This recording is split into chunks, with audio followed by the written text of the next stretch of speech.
Turning back to the feud between the White House and journalist Bob Woodward, which is quickly becoming a feud between much of the national media and the White House is now denying that Gene Sperling threatened the legendary journalist, even saying the top economic advisor was, quote, incredibly respectful in emails to Woodward. Joining us now is Ben Shapiro. He's editor-at-large at Breitbart News. He's author of the book Bullies, How the Left's Culture of Fear and Intimidation Silences America.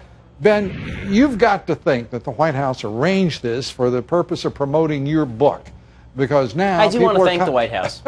People are coming out of the woodwork to talk about what in the idea that this administration has threatened countless people, it seems. You know, there are really two scandals here. First scandal here is the Obama administration apparently attacking a reporter, which they do apparently all the time. The other scandal here is the rest of the media turning on Bob Woodward. I mean, the Obama Power Rangers here, the Obama Defense Brigade, rushing to Obama's defense, the brown-nosers. I mean, they are so far in terms of their brown-nosing that they are now performing nasal colonoscopies in order to attack Bob Woodward. It is truly astonishing to watch as Obama's favorite news outlets, places like Politico, places like BuzzFeed, go after Woodward himself for daring to suggest that maybe the one had issued a veiled threat. Well, I think it's also interesting that the Washington Post stepped up at least and gave Arnie Duncan 4 Pinocchios, which is the worst rating they can. And isn't that a powerful symbol, a Pinocchio, for a lying public official? But his references to pink slips going out to teachers, which is absurd on its face, and I have to say, not a single member of the national liberal media had the guts to do the obvious thing, which was to call him on that as he said it. You don't have to know a lot about government to know education is the purview of the local school district, the local folks, communities, and the state, not the federal government, even though this president and others before him have carried on like it is a federal enterprise.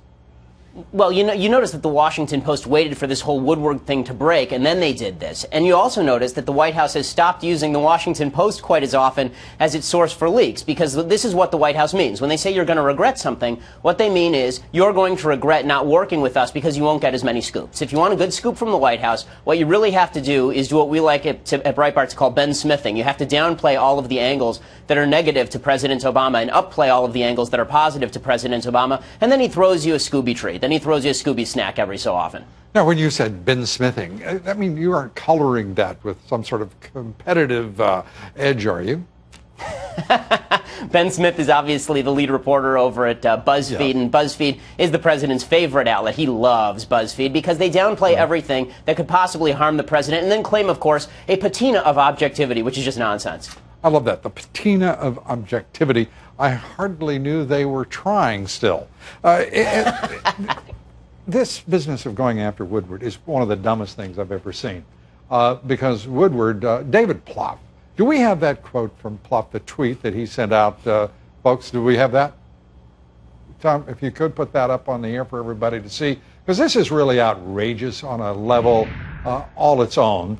And it says, watching Woodward the last 2 days is like imagining my idol, Mike Smith, facing live pitching again. Perfection gained once is rarely repeated. David Plouffe is abjectly out of his mind. I mean, to arrogantly, I mean, who is David Plouffe to be attacking Woodward, who is secure in his own, without question, in his own iconic status in this society?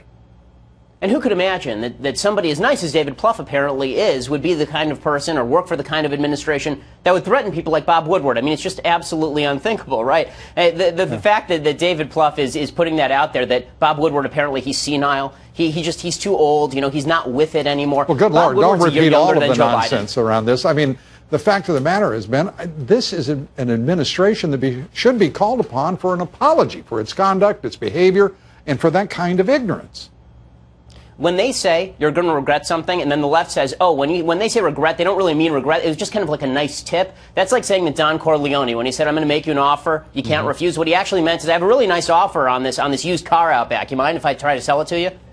Do you think that there will be, real quickly as we wrap up here, do you think there will be a real backlash against this president and this administration as a result of the fear-mongering as they campaign for sequester, as they assault, as I say, a legendary journalist like Bob Woodward?